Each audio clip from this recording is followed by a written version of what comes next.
ये मेरे लिए हैरानकुन था कि मालदीव के वज़रा ये ज़बान इस तरह अब जनाब ये सारा शोर गुफ़ा चलता रहा। इंडिया ने प्रोटेस्ट किया, उसके बाद उन्होंने 3 वज़रा को उनके उहदों से जो है वो काबीना से मुअत्तल कर दिया, हटा दिया वज़रा को। तो मालदीव्स के अंदर जो कुछ वजीर हैं उनको ये लगा कि हमने भारत के खिलाफ एक स्ट्रॉन्ग पोजीशन लेनी है और वो उन्होंने ली, और सुनने में ये आ रहा है कि वो उनके उल्टी गले पड़ गई है। मुल्क का सत्यानाश का, मुल्क की फॉरेन पॉलिसी के लिए एक इशू बन गया है, अपॉलॉजीज हो रही हैं। भारत ने मालदीव की अकड़ को ठिकाने लगाने की तैयारी शुरू कर दी। भारत के समुद्री रास्ते से मालदीव जाने वाले कार्गो शिप ने अपने रास्ते को बदलना शुरू कर दिया है। तो जब एक कनाडा एक बड़ा कंट्री एक उसको जो है वो अगर उस तरीके से जवाब दिया जाएगा तो मालदीव्स को तो ये समझना चाहिए था कि उनकी तो कोई हैसियत ही नहीं है।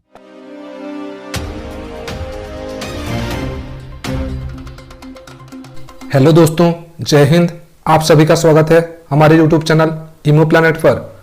आज हम बात करने वाले हैं मालदीव्स की तरफ जा रहे कार्गो शिप्स की। जब से भारत सरकार ने मालदीव्स की तरफ जा रहे हर शिप पर एक्स्ट्रा जीएसटी लगा दिया है, तब से कोई भी शिप मालदीव्स की तरफ जा नहीं रहा है, जिसे देखकर मालदीव्स की अब अकड़ ठिकाने आ चुका है। भारत ने मालदीव की अकड़ को ठिकाने लगाने की तैयारी शुरू कर दी है और भारत के द्वारा मालदीव पर लिया गया एक्शन उसकी अर्थव्यवस्था पर सीधा असर डालने वाला है। तो मालदीव की अर्थव्यवस्था पूरी तरह से भारत पर डिपेंड है, लेकिन इसके बावजूद भी मालदीव अपनी अकड़ से बाज नहीं आ रहा है।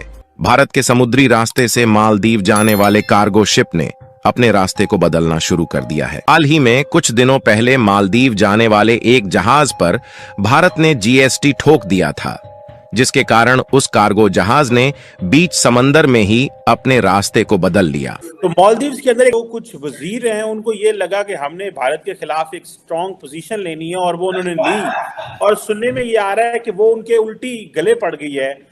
इंडियंस जो हैं वो भी बड़े एग्रेसिव हैं कि प्राइम मिनिस्टर मोदी के बारे आप इतनी हार्श लैंग्वेज क्यों इस्तेमाल कर रहे हैं। पाकिस्तान, नेपाल, बर्मा, मालदीव, मॉरिशस, यहां पे क्या हो रहा है? यहां पे चाइना रिश्वत के पैसे फेंक रहा है और वहां की एस्टेब्लिशमेंट जो है लूट रही है, जिस तरह पाकिस्तान लूट रहा है। जिस तरह आपने 150 पिज्जा बना लिया अमेरिका में, जाहिर वो उन्होंने भी तो पिज्जे बनाने हैं ना। तो इस वक्त इन सारे कंट्रीज के अंदर वारदात डाल रहा है चाइना, गुर्दे लिखवा रहा है लोगों के। ये टोटली वाकया थी। अब वो 3 बच्चों ने किया क्या है? उन्होंने अपने मन में तो उन्होंने प्रेसिडेंट मोहम्मद मोइस साहब जो है उनकी गुड बुक्स में आने की कोशिश की है कि उन्होंने एक लतीफा बनाया है। मोदी साहब अपने जजीरे लक्षवती में गए हैं तो उन्होंने कहा जिसका जोक बना ले, देखें ये मजाक कर रहे हैं ना, मजाक कर रहे हैं। मुल्क का सत्यानाश कर दिया, मुल्क का सत्यानाश कर, मुल्क की फॉरेन पॉलिसी के लिए एक इशू बन गया है, अपॉलॉजीज हो रही हैं। और चीमा साहब मैं यहां पे बताना चाहूंगा रिलेशनशिप भारत के साथ उनका देखें क्या है। 1988 का उनका कू था, उसको बचाया ही जाके भारतीय नेवी ने था। 1988 में मालदीव में कू हो रहा था तो सेव किया था भारतीय नेवी ने जाके, और उसके बाद वहां पे एक दफा पानी की शॉर्टेज हो गई थी, इन्होंने अपने जहाज भर भर के पानी के वहां भेजे। अगली बात बता देता हूं चीमा साहब कि वो वहां पे जो आप कहते हैं जी अपनी आर्मी आप ले जाएं, आर्मी कौन सी है वहां पे? और 6 सारे हेलीकॉप्टर के पायलट हैं जो बैठे हैं इंडियन वहां पे, उनका रोल देख। मेरे लिए हैरानकुन था कि मालदीव के वज़रा ये ज़बान इस तरह अब जनाब ये सारा शोर गुफ़ा चलता रहा। उसके बाद जाके उन्होंने हर इंडियन गवर्नमेंट की तरफ से और उनका सोशल मीडिया भी आ गया कि मालदीव को बाइकआउट करो। कई जो फिल्म स्टार्स थे उन्होंने कहा कि ये क्या किया भाई, ये किस तरह के जुमले इस्तेमाल हो रहे हैं, ये क्या हो रहा है? तो ये बड़ा अनयूजुअल है कि मालदीव के वज़रा ये जुमले इस्तेमाल कर रहे हैं, इंडिया इन इंडिया आउट, वो वहाँ तक। लेकिन ये इस तरह से जो है वो बमबारी शुरू हो गई। इंडिया के तो नहीं एक्सपेक्ट कर रहा था कि ऐसा भी होगा। इंडिया ने प्रोटेस्ट किया, उसके बाद उन्होंने 3 वज़रा को उनके उहदों से जो है वो काबीना से मुअत्तल कर दिया, हटा दिया वज़रा को। देखें कि किस तरीके से ये लौंडा लपाड़ा, ये जो नई रेस है, इंटरनेशनल डिफेम का ये बायस बन जाते हैं मुल्कों के लिए। देखें ये एक बहुत बड़ा लम्हा फिक्री है, बड़ी इसमें बहुत बड़ा सबक है। अगर सब दुख वाली बात है, लेकिन ये कि मालदीव के हवाले से मैंने आपको बताया था कि मालदीव, मॉरिशस, नेपाल, बर्मा, ये सारे आहिस्ता आहिस्ता चाइना से अब डॉलर लेते हैं और आंखें दिखाएंगे, इंक्लूडिंग पाकिस्तान। आहिस्ता आहिस्ता आंखें दिखाएंगे भारत को, उनको अपने जो बॉसेस हैं उनको खुश करने के लिए चाइनीज को। और get the money from them, और this is all the case is about, और उसके अलावा कुछ भी नहीं। डॉक्टर साहब, एक मैं पॉइंट आपसे शेयर करना चाहता हूं कि मैंने देखा है कनाडा के बाद ये मालदीव्स का इंसिडेंट सेकंड इंसिडेंट है कि जब किसी दूसरे मुल्क ने इंडिया के अंदर किसी लीडर को या उनकी फॉरेन पॉलिसी को टारगेट किया है तो सारा मुल्क इकट्ठा हो जाता है। मीडिया पे देखें, सिविल सोसाइटी देखें, सोशल मीडिया पे देखें। मैं फॉर एग्जांपल बॉलीवुड, डॉक्टर साहब बॉलीवुड, वो अक्षय कुमार एक एक्टर है बड़ा मशहूर, उसकी बड़ी फिल्में है, बड़ा पॉपुलर एक्टर है, बड़ी उनकी फिल्में पसंद की जाती हैं। उसने भी कमेंट कर दिया, उन्होंने कहा हमने तो आपकी जो टूरिज्म इंडस्ट्री है, मतलब कई लोगों ने तो कहा हम इनकी टूरिज्म इंडस्ट्री को तबाह कर सकते हैं, क्योंकि तकरीबन 2 लाख इंडियन एवरी ईयर जाते हैं वहां पे टूरिज्म के लिए। ये सारे लोग कैसे इकट्ठे हो जाते हैं? कनाडा की मिसाल आपने देखी, 2 महीने पहले आपने उस इंसिडेंट को बड़ा कवर किया।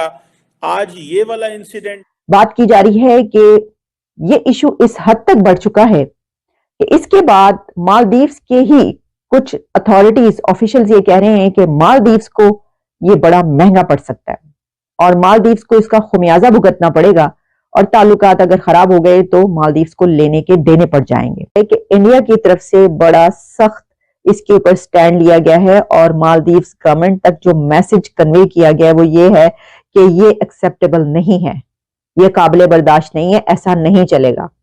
और ये मैसेज कन्वे होने के बाद उनको होश आई है और उसके बाद उन्होंने फिर ये अपने मिनिस्टर्स को सस्पेंड किया है।